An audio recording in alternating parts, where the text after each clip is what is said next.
23 Main Street. Home of everything to do with Disney travel in style. We are your hosts. I am Mike Braddock. And I'm Amelia Braddock. And today, the most popular spots for graphics on hoodies, sweatshirts, and t-shirts, and how Disney really plays into some of these ones. Yeah, you know, the question is, not just Disney, but everyone who makes graphical tees. Does the graphic placement really matter? You know, graphic tees, sweatshirts, hoodie, they've been around for decades, hoodies, I should say. And it began with simple printed graphics and words on the front of the garment only.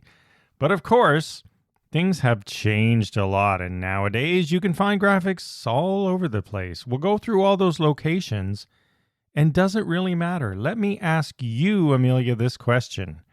Have you ever not bought a shirt or sweatshirt hoodie because you liked the design, but you didn't like where the graphic was placed? All the time. So that is why graphic placement matters. It's become a bingo game, actually. Specifically at Disney, because they have very distinct product placements. I'll look at something, I'll be like, oh, I like it, but does it have this? Can't buy it. Yeah, you know, it's tricky for us as graphic design companies to sort of figure out what to do with a certain graphic on a certain garment. So first, there are lots of variations, but there really are 6 most common places where graphics can be found on t-shirts, sweatshirts, and hoodies. And then we'll talk about how we determine, and how all graphic design companies who create apparel determine where to put a graphic. Sometimes they get it right, sometimes they don't. All right, what the first most common place you're going to find graphics?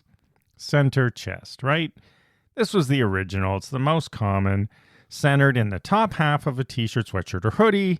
Usually they can be small and embroidered, but usually they're printed and they're sort of large and cover the chest area. Yeah, so you're saying like the full front of the chest. Of the top chest, because that is the second category. The second category is the full front. So there's the difference in sort of across your chest graphic and then one that spans all the way down, almost the entire full front of the shirt. And anyone who is an 80s kid will remember Frankie Goes to Hollywood and those relaxed t-shirts where the letters span the entire top to bottom of the shirt, not just the center chest, but this is the full front. We do have a couple of those. We're adding a couple more where they make sense because we're thinking about how a graphic should be presented. Next, staying with the front. This is what I was getting at. The left chest. Because it's still on the front, it's still on the chest, but it is smaller. Usually it's not big enough to the side. It's more like crested almost. It's that sort of pattern. You see this a lot actually with uniforms. A lot of the time it's embroidered. Not always, but smaller design just covering. I've never really seen it on the right, but I guess it could be. Yeah, no, you know, it should be on the left just because that's the sort of convention, the heart, all those sorts of things. Even though the heart's not typically on the left, or typically, even the heart is not specifically on the left. You know, yeah, this can be embroidered. What kind of anatomy are you looking at? This can be printed. Maybe you're making one for your pet, right? But, you know, when you look at those Lacoste or Polo golf shirts, polo shirt type of shirts, they have this as well. It can be related to graphics that appear otherwise on the sweatshirt or t-shirt. We have some of those as well. But generally that is a nice spot. The rest of the front is blank. Sometimes that can be the whole shirt is what I'm getting at. Sometimes there can be more graphics around that. And speaking of which, the next place you will often see them is on the sleeve or on the arm. This is more so, not always, but I feel like a lot of the time used by different sports teams and athletic type wear, because that's when you put, you know, the numbers, the name of the players, stuff like that. Sometimes adds a little bit of extra detail. Yeah, we have that in our Princess Sports Teams series where we created sports teams for the different popular princesses, and we made subtle Disney once removed sports teams, and we put the number on the left sleeve on the t-shirts. And the number in these cases is the year the films were released. So that is our subtle nod if you like hidden magic. But also, a lot of sweatshirts will have the words down the arms. Yeah. Or hoodies. You see that very commonly as well. Or like a little something embroidered. Yeah, you can have embroidery down by the sleeve even. There's little subtle nods you can do. There's so many variations, and so we'll get into that after. Let's go to the back of the shirt now. Similar to the front, our fourth and fifth most popular are on the back, and there's two ways you can do this. First is upper back. So that is across the shoulder blades, similar to the front chest. It's just on the back. This I feel is almost rare-ish. I don't see too many of these. These are the kind I like to do, and as we get into more backs, we sort of start with this way. The thing about upper back is it's great for t-shirts, in my opinion, because if you venture into hoodies, the hood it covers. can cover it when the hood is down. So upper back, and upper back is often paired with the left chest. Yeah. I think my problem with it is just like girls with long hair. It covers it. Yeah, and then of course the final one is the full back, and even in this case, that stretches top to bottom. This I feel like is more popular. When you have a design on the back, it's generally larger and more encompassing, at least from what I usually see. But the same thing goes with hoodies or long hair that will cover half of the graphic. Yeah, but you can't get around this kind of stuff. When you think of full back, one of the most popular things you think of is what? Concert t-shirts. Concert t-shirts, where every city is listed. And so that's iconic. They need the space. But I do get mad when my city is at the top. And I'm like, no, I don't want it covered. I want it shown. So you want your city not to get hoodie or hair covered. Yeah, I want my city known. I was going to say, fun fact about this, we were talking before the show here, the first ever concert t-shirt was made by an artist in the 1950s, in 1956 specifically, and that artist was who? Elvis Presley. Elvis Presley had the first ever concert t-shirt design. Well, see, you say artist. Artist, When you tell me, you said band t-shirt. Okay. I felt misled. The next one is related, and I'll put it this way, concert tour t-shirts. So we were talking about those. I got this one right. You did get this one right. It was in 1964. We'll give you listeners a chance to figure out who it was.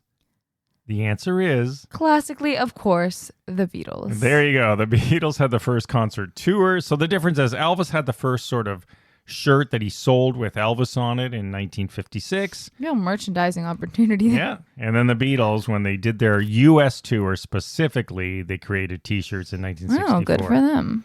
So getting back to Disney apparel for a moment, if you're looking for a garment in a Disney shop, there's one thing you're going to notice right away.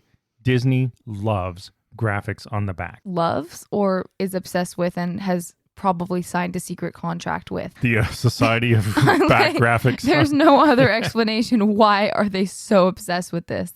Yeah, so if you're someone who likes those concert style t-shirts, you're going to find them a lot. See, you can't say that to me because I love concert style t-shirts, but the Disney t-shirts with their backs frustrate me to no end. And here's the thing I wanted to get into in two parts, because you and I are different here. So there's two ways to look at this.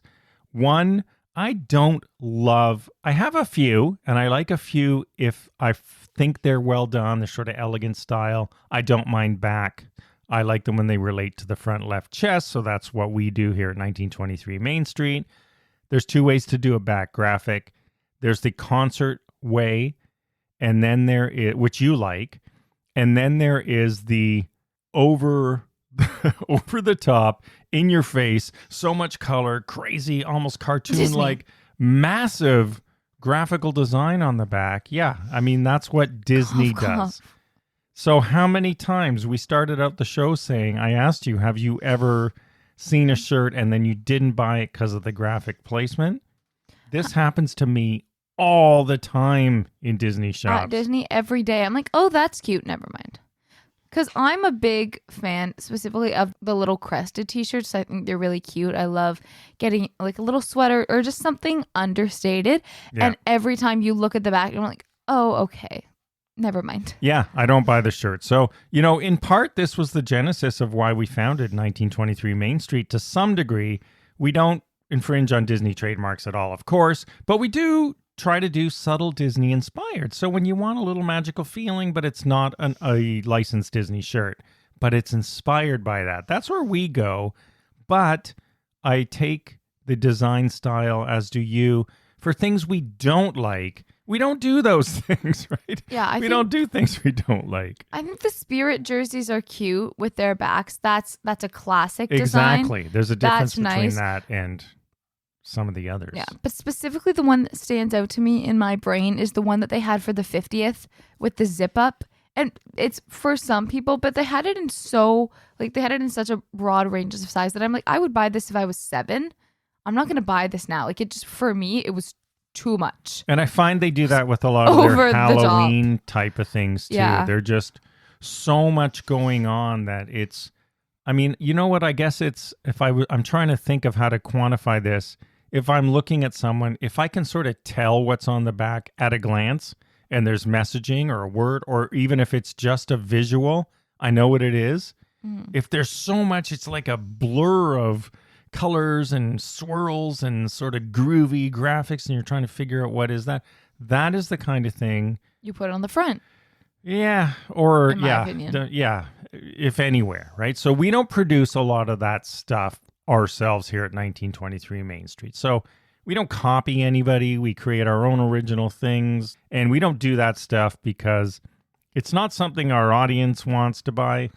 And it's just, you can get that already, right? There's other places to get that. I'm not against it all the time. Just the degree of which they do it is over the top. It's too much because there's no other kind of design. It's just that. Yeah, it's that or nothing. Always. Yeah, it's that or nothing with their designers. We are the opposite. I'd say we're minimalistic.